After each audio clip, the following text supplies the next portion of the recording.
You never know when disaster will strike. Insidious tyranny, government cover-ups, outright lies and blind deceptions, enemies of the state, corruption at the very highest levels, alien deceptions, flat earth conspiracies. I have epic information for your mind. Greetings, my name is Mars, and I am host of the Watcher's Prophecy News, only on www.kdob.us, America's best Christian radio station. Can you find us here every Saturday night, 10 p.m. Eastern Time, and Wednesday at 8 p.m. Eastern Time for our rebroadcast. You can also find us on TuneIn and Shoutcast under the search term KW Radio. Or you can come join our private think tank, the Watchers Society, at Facebook under the search term Watchers Society.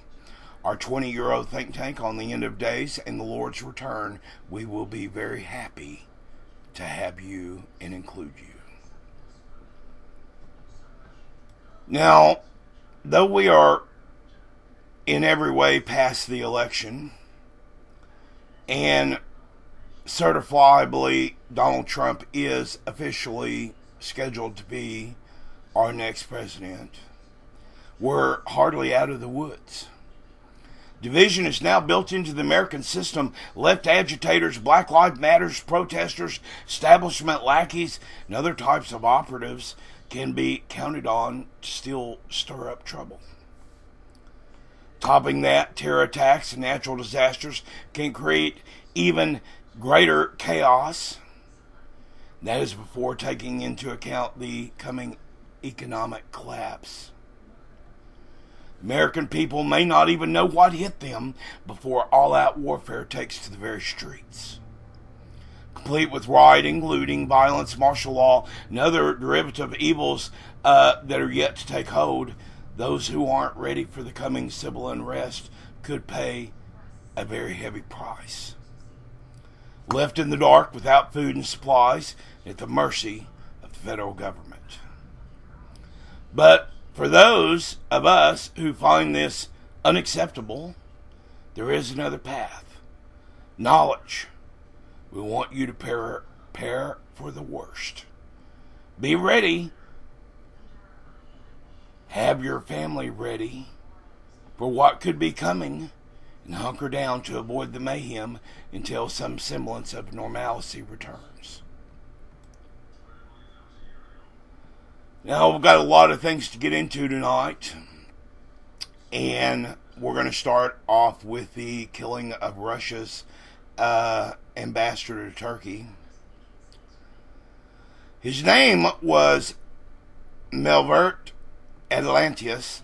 He was 22 years old, had been a Turkish police officer in the capital of Ankara all of his working life.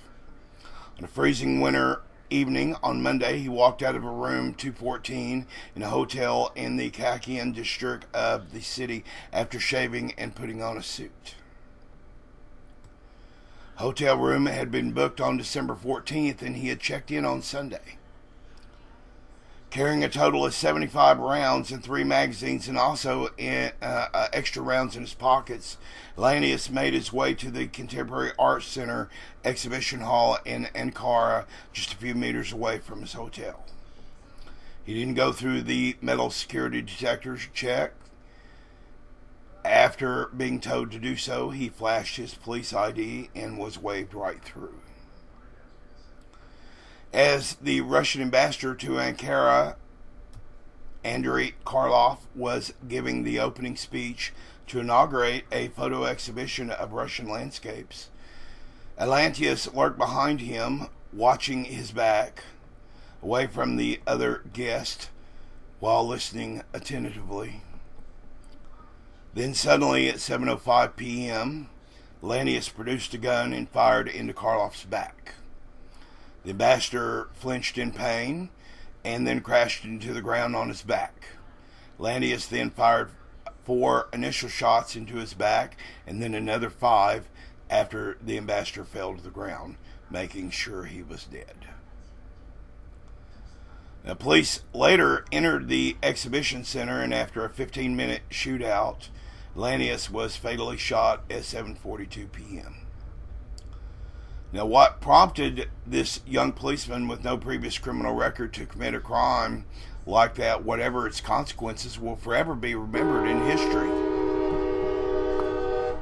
Yes, we have trains, planes, and automobiles going by, but we can't help those things. The show must go on. According to many people who knew the killer, he was a pleasant, cheerful boy. He caused no harm or discomfort to anyone. And apparently was a pretty good police officer, according to reports.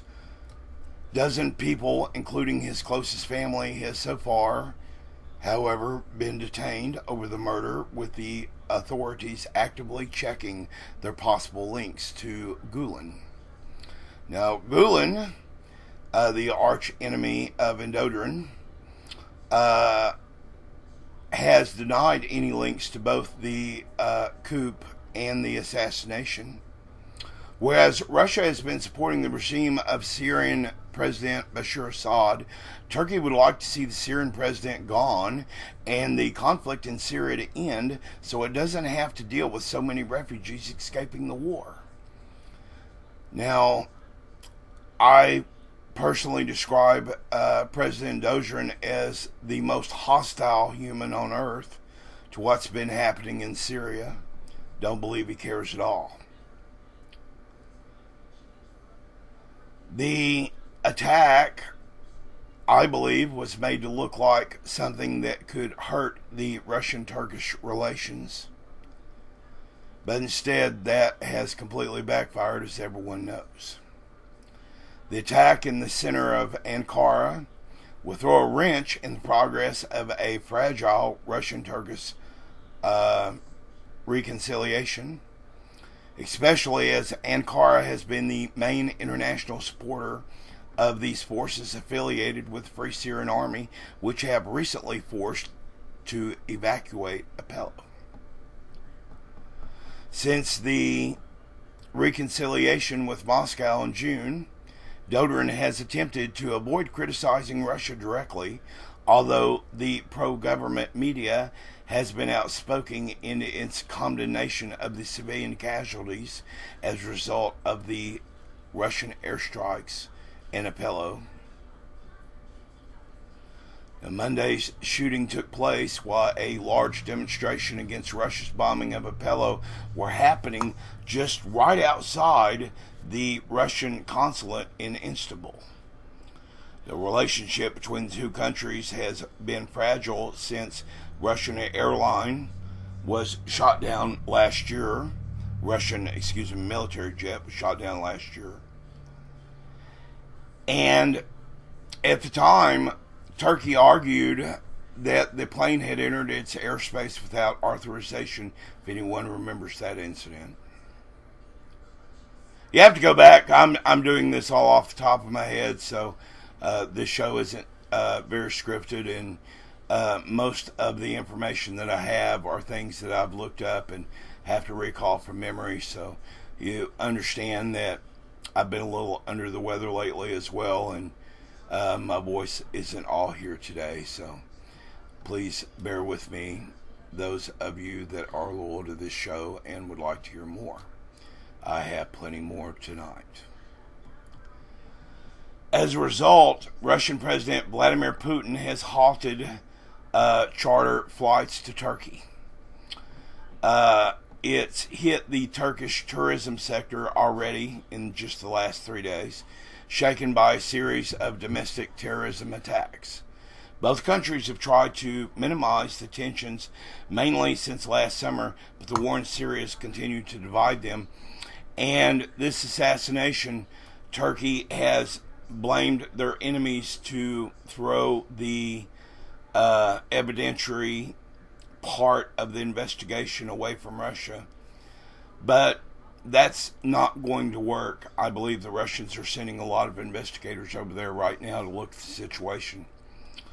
By apologizing for Turkey's downing of the Russian warplane back in November, President Dodran has paved the way for the resumption of many of these economic ties and security cooperations between the two countries. But It's unclear to me whether the progress made over the last couple of months is able to escape attack after Monday's shooting of their ambassador. Now, the killing of a Russian ambassador normally would be an act of war, you'd think.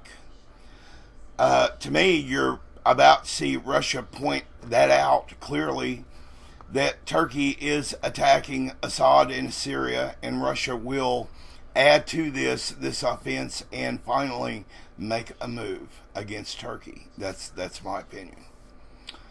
Be watching the time, for the war right now is very, very near. So let me explain some of my thinking in this. The far right in Turkey is the same ones the CIA is helping to get a coup going 3 months back there in Turkey. The issue was so that they would not get their hands dirty, that it would be an act that would be solid enough for the overthrow of Turkey and the overthrow of Prime Minister Erdogan.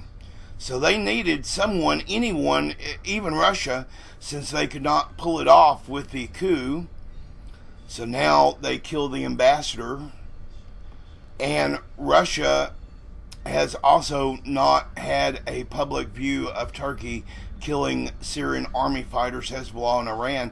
This goes up a notch also for the globalists, as they see it as a way, although I believe it will backfire, to pit USA versus Iran once Trump calls their bluff there.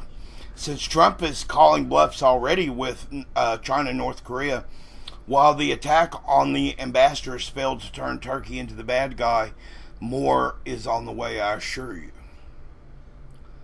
War with Iran would end the plan, according to the first published plan of the Bilderberger hegemony in the provocation to move the plan forward to X out Iran off the map and give the excuse to do so in Syria.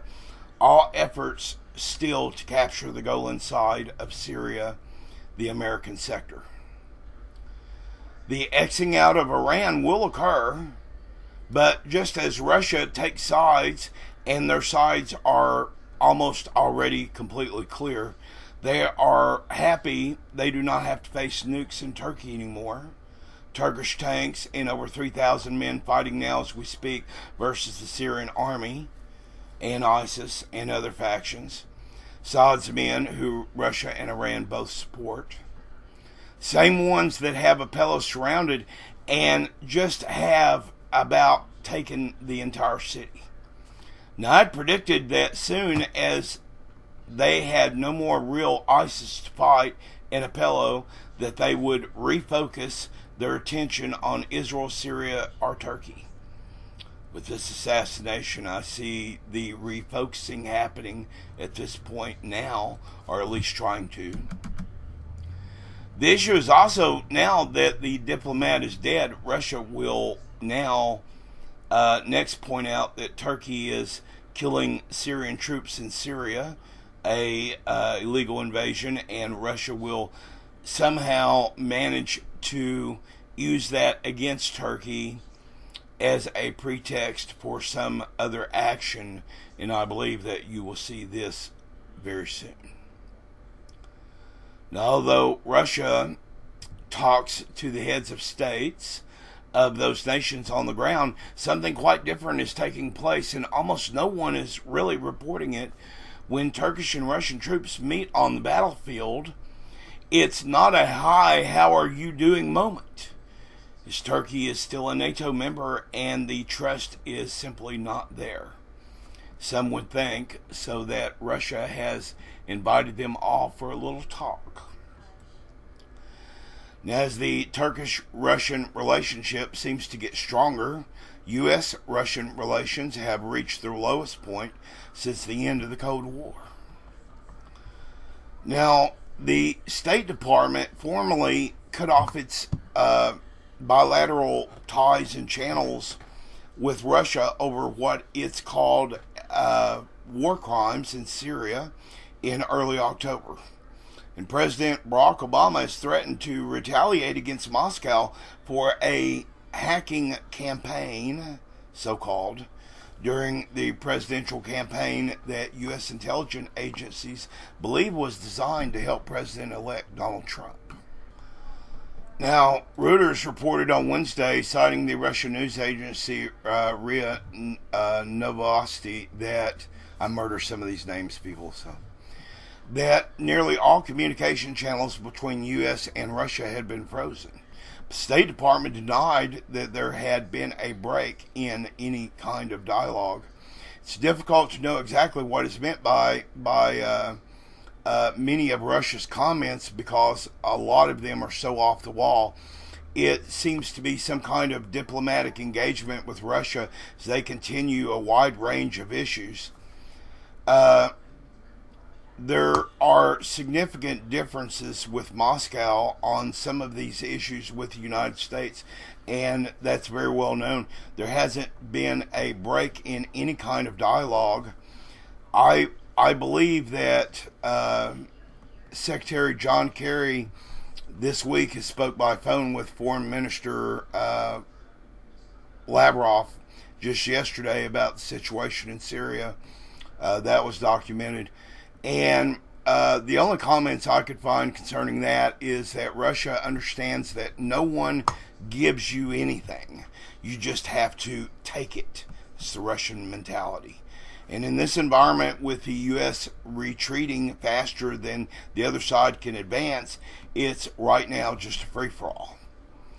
Now, when the Turks, the Iranians, and the Russians all agree on a process in this little meeting that they've just had, without the United States being in the room, you realize there is a dire problem for the United States. Now, although this seems like double talk, you will soon get a whole picture as soon as Putin has called everyone since the assassination of the Russian ambassador has made this very much clear, and I quote him, "Syrian war will be over very soon." This is Putin speaking. "Syrian war will be over very soon. I want that understood by everyone." Now, I fully expect the next big move will be out of Russia. And we've got more news out of Ukraine. We need to get on this because Americans do not understand the Ukrainians are fighting communism on their own soil. And it is, for them, a life and death deal. Their entire nation is being besieged by communist Russia. Early morning artillery barrage started the latest bloody scrap that we've seen in eastern Ukraine Sunday. Russian-backed militants and government troops clashed near the town of Shelitstavardik. Now, a spokesman for the Ukrainian military, Colonel Andriy Lurensko, said that 5 soldiers were killed and 16 wounded during the day-long battle, and that Russian-backed separatist forces had attempted to break through the government lines. It was the largest single loss of life for Ukrainian troops in over 5 months of heavy fighting. On Ukraine's front lines, U.S. supplied equipment is, however, falling apart with no mechanics or logistics to help. The United States needs to come to their rescue and help the Ukrainians. That is my opinion. It's also my opinion that we shouldn't be meddling as the policeman in all other world affairs. But when it comes to communism and the spread thereof, and the fact that these people did not have chosen a different path than communism, makes me proud of them, and I hope every American will do their part in prayer and support, write your congressman, talk to people concerning what is currently going on, this communist aggression in Ukraine. A resident in nearby separatist-controlled town who asked not to be identified for security reasons has dismissed the idea that any separatist troops had attempted to attack. He said the fighting was merely rocket tennis between the two sides.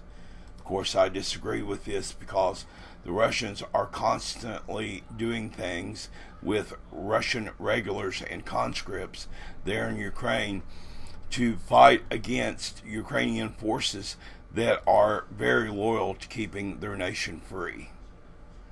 Now, Lyansko said the Russian-backed fighters suffered about 50 casualties, but that figure could not be independently confirmed. An international monitoring group has documented almost 3,000 explosions in the region just from Sunday. Now, that's up from about 700 explosions on Saturday and 100 on Friday, so you can see there was a major attack. The majority of Sunday's detonations are recorded around Shevitsk, despite multiple ceasefire attempts and efforts to remove these heavy weapons from the front lines. The day-long bombardment, which included tanks, rocket, artillery, and howitzers, lay bare the shortcomings of international efforts to quell the conflict. The fighting sent the residents of Shitz-Dozvanke to their basements, and around nightfall the temperatures dipped below freezing. The town lost all power and gas. Many children were crying out in the cold. Utilities were restored around midnight, according to the Organization for Security and Cooperation in Europe, which has current observers on the ground. If this was happening in your neighborhood, and the communists were cutting off your power to your children, you'd be fighting back as well. Don't blame these people at all.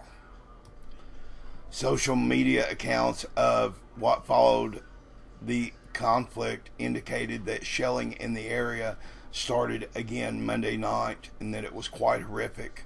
In many residential areas, shells could be heard going off in the squares of apartment buildings. You know, since the summer of 2014, the front lines in eastern Ukraine has been mostly static, and both sides have been relegated to exchanging artillery and machine gun fire across a heavily mined no man's land. And this area that's under attack right now is near the border between the two breakaway territories known as the Luhansk People's Republic and the Donetsk People's Republic, and represents a Ukrainian-controlled bulge along the front line. As I said earlier, I murder many of these foreign names. It's just tongue twisters. In talks brokered by France and Germany, Ukraine and Russia have agreed upon a series of ceasefires known as the Minsk Agreements to stop the conflict. Both sides continue, however, to crash daily. This is quite clearly Russia's doing. Every time there's a ceasefire, the only people that break it are Russia. Then it's responded to by the Ukrainians, and then starts the back and forth all over again.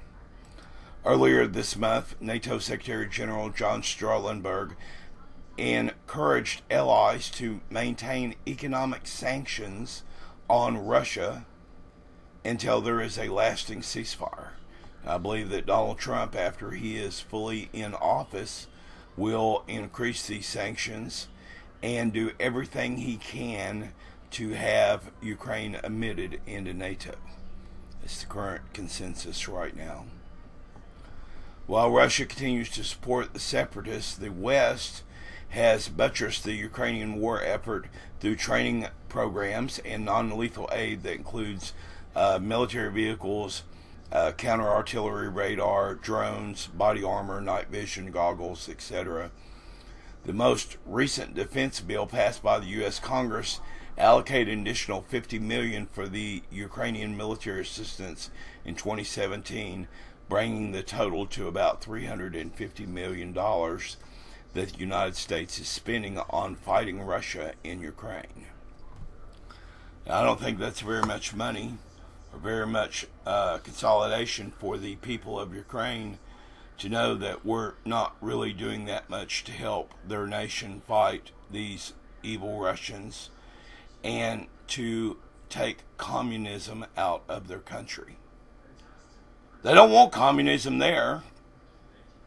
And it seems like their greatest friend and ally, the United States, should step in and help.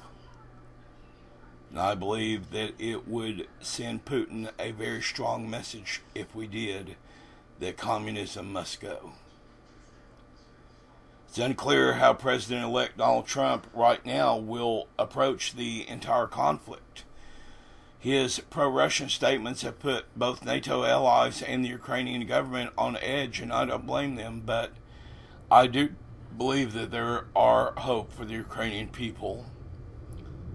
And I believe that our hope is the American people.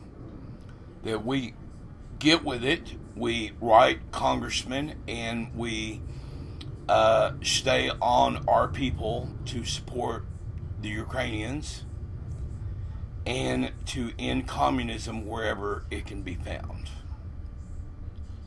Make the peace of the planet go a lot further, I'm telling you that. You understand, these people are suffering. There are children and women involved. People are dying every day there. Since the conflict in Ukraine began in 2014, I believe it was April, nearly 10,000 people have been killed and more than 50,000 wounded. And United Nations put all this in a report back in June, that there were more than 1.6 million Ukrainians that have been displaced, more than what's going on in Syria. No one seems to understand how dire this is, or why communism is attempting to take over that nation as well. Now, on our next show, I will have a guest who lives in Ukraine, if I can have him back on, to explain why we must help these people force the Russians out of there, and why it's so very important that we keep a constant push versus these communists. They are fighting them tooth and nail. We may also have to fight communists here at home, so always be ready.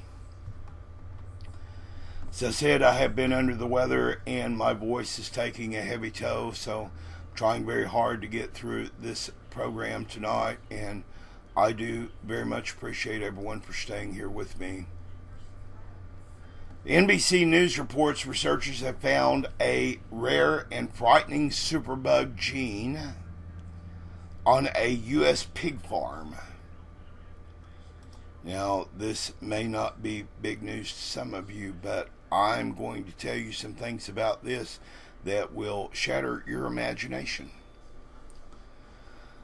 They say their discovery suggests that raw pig meat, could carry the dangerous germs into the human population.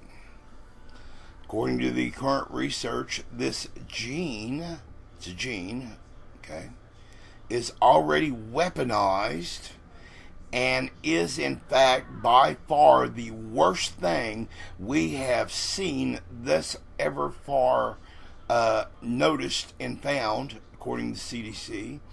And worse, we're now deadly scared that an epidemic so vast that will shock the entire world's headlines is coming very, very soon out of this story. This gene is danger personified at the terror level. Now, something out of a nightmare, said the CDC spokesman, who said it is so bad that we have even had to inform the United States military of its potential. This is from pigs, and this is a mutant gene that is affecting bacteria in the raw meat of these pigs. Now these statements from the CDC are very shocking, so let me explain, those of you who eat a lot of pork. According to the report, the gene imparts bacteria with a resistance to carbapentins. It is a family of antibiotics. I probably murdered that name. It is a family of antibiotics used in the last resort cases when nothing else will work. Any bacteria able to resist this particular form of antibiotic, such as the superbug carbenium resistant enterobacteriaceae, which kills up to half of those infected, would potentially represent an extreme danger to human life. Now, the NBC News article emphasizes that researchers are concerned about the possibility that those who handle such meat, even if they themselves do not become infected, these are grocery store clerks, butchers, house moms, anyone who buys pork at your supermarket, could become infected, and if they do not become infected, may become carriers, dig this, carriers of deadly germs who could accidentally expose others. Now, the CDC has not issued any recalls, has not produced any warnings. However, there is a review committee going on right now concerning pork in general and this bacteria and this gene, because it is so horrific that either you shut down the entire pork market, period, all the stocks, bonds, and everything else associated with hog farmers, hog trading, hog slaughter, these plants, getting your bacon and pork chops. See, God made it clear long ago, and I'm not against bacon, folks. I believe it's a great affront to Muslims. God made it clear long ago that there were certain meats to avoid in our human diet, including pork. In Leviticus 11, Deuteronomy 14, should be no surprise that people experience negative results when God health laws are completely ignored. But you have to understand this is a modern conflagration of things that are happening right now, and the CDC is trying to determine exactly where we are in this coming epidemic. And as they said, they are scared that it is so vast it will shock the world's headlines, and that it is coming very soon. Remember, the CDC said this gene is danger personified at the terror level. Something out of a nightmare, said the CDC spokesman, who said it was so bad we even had to inform the United States military. Now, understand that when these things come down the pike and they do hit, don't be shocked. You heard it here first on the Watcher's Prophecy News. Now, there's other news going on in our vast solar system. Start of the year, scientists at Caltech has announced that they have found evidence to indicate a giant planet was lurking at the outer edge of our solar system. Many of you remember that Planet 9 used to be Pluto, but they have now dubbed this new thing Planet 9, and they're asking questions. What have we learned since our initial announcement? What can we tell people now that we know? Is this Nabrutu? No, it's not Nabrutu. Is this Wormwood? No, this is not Wormwood. Is this another planet in our system that we have not actually found?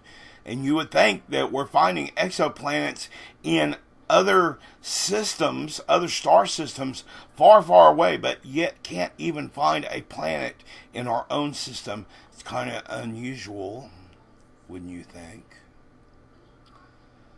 But this thing has a very unusual orbit.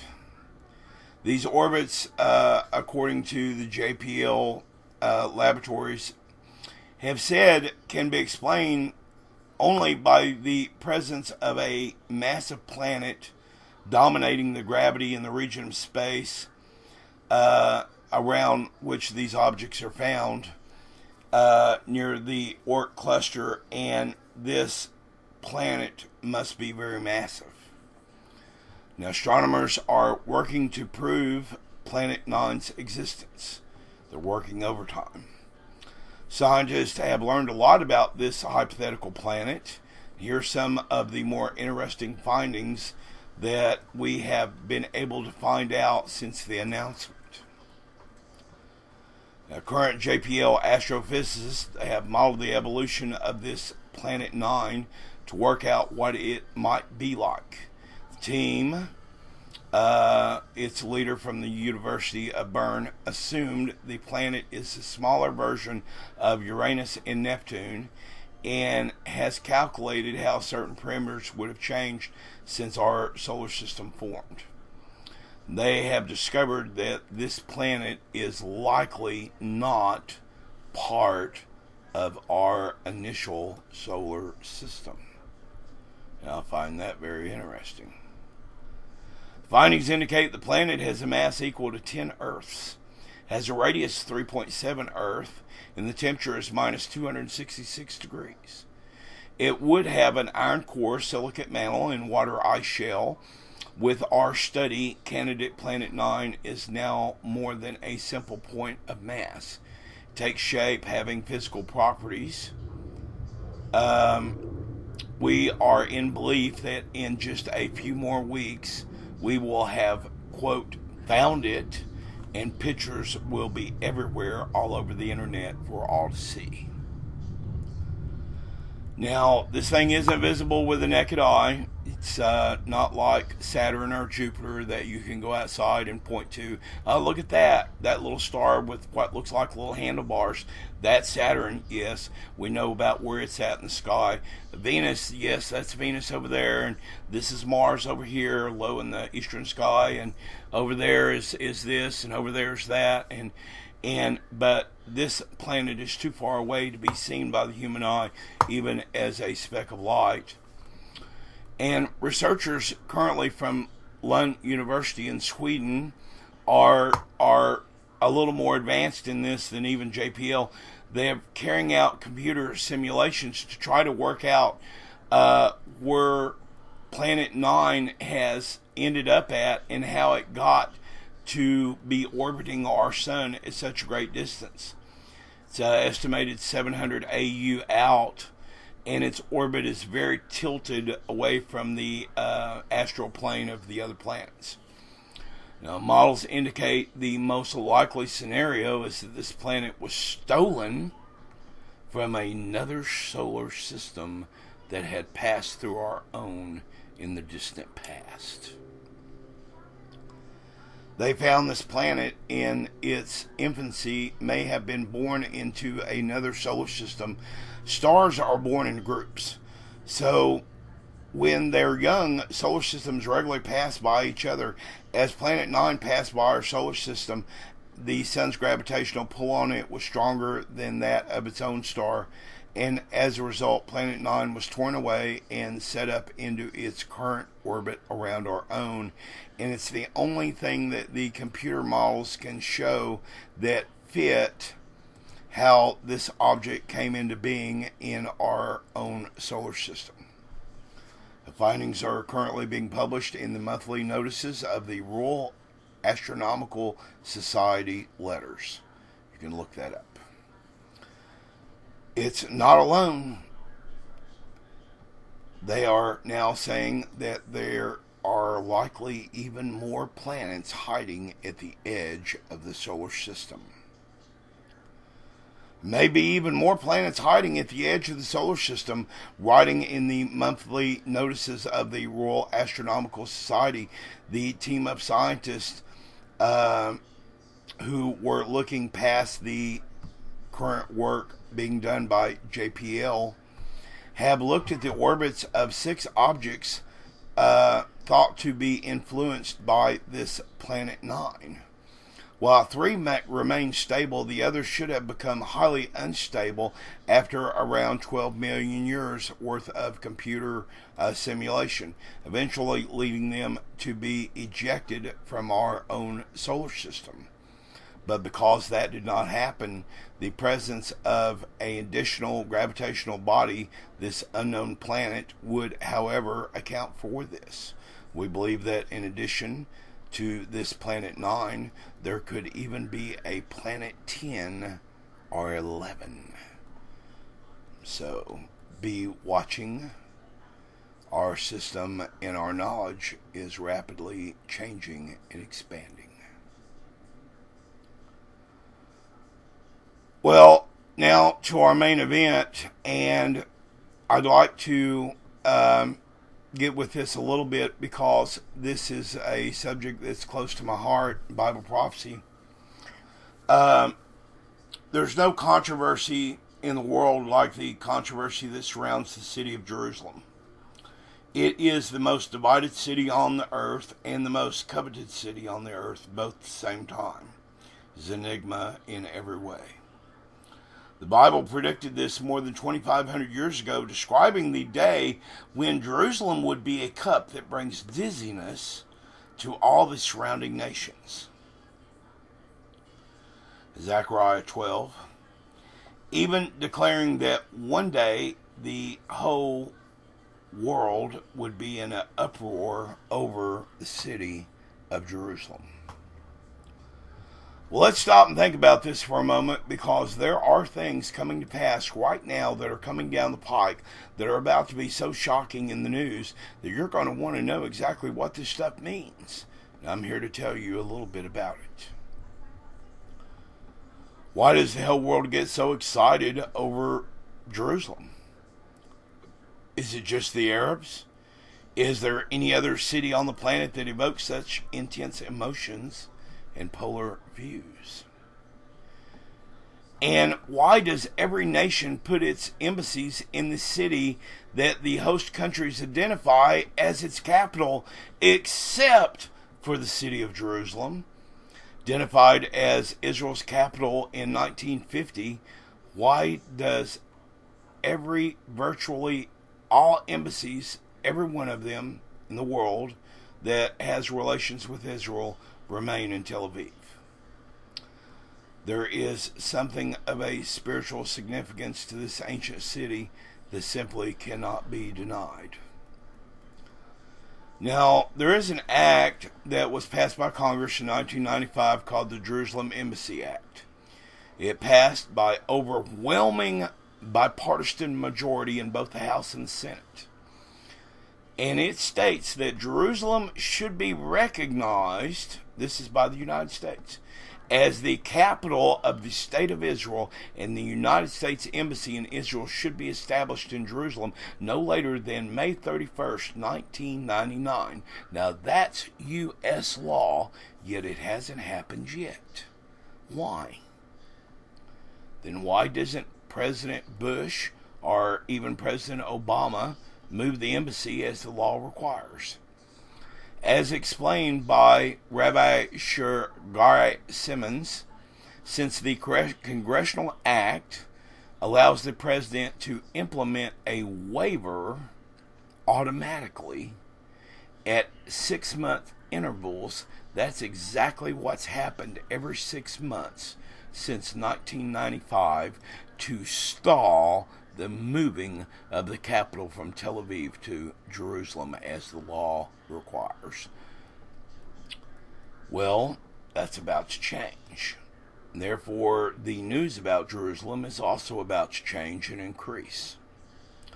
President-elect Donald Trump has nominated his advisor and longtime friend David Freeman to be the next U.S. ambassador to Israel. His transition team announced Thursday in a statement that quoted Friedman predicting he would work from Israel's eternal capital, Jerusalem. Dig that.